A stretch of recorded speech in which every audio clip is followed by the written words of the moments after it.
the complete examination of a canine patient. Part 3, Vital Signs. In Part 2 of this series, we recorded the patient's signalment data, history, and our subjective assessment of observed characteristics. Now we will begin taking objective measurements of the patient, beginning with the vital signs. In this part of the physical exam, the patient's vital signs are measured and recorded as accurately as possible.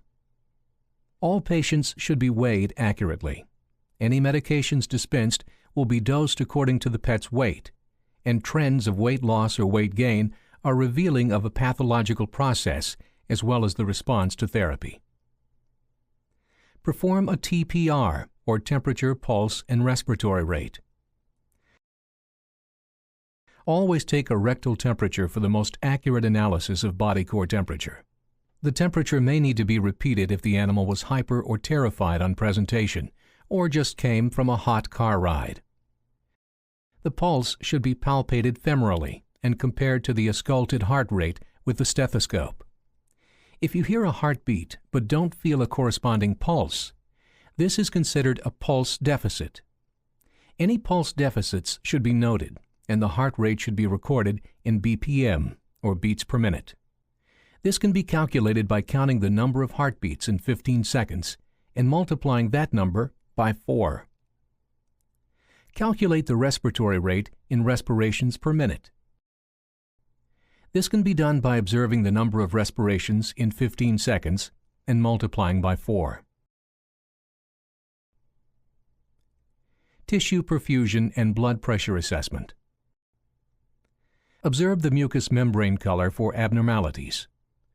Record the color on the physical exam form after the initials capital M, capital M.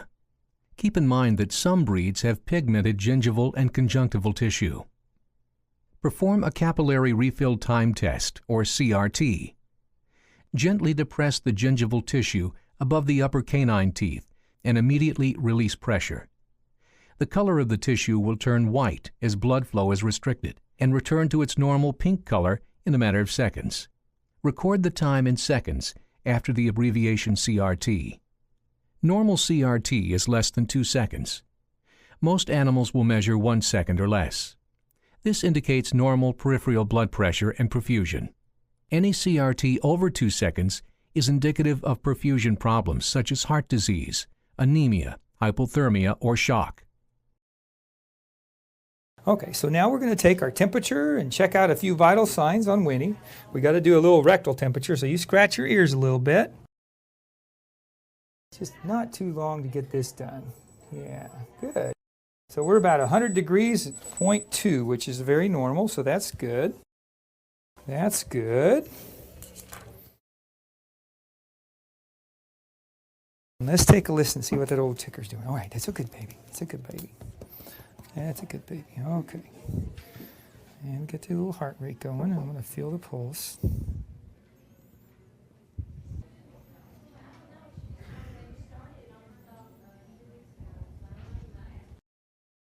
Okay, good. She's got a heart rate of about 88, which is pretty normal for a very relaxed dog. And no pulse deficits, because we check her pulse in the back when we listen to the heart and make sure everything's okay there. That's good. Her respiration rate seems to be about 24, which is good. There's no signs of congestion on her lungs. And so that's always normal as can be for a puppy.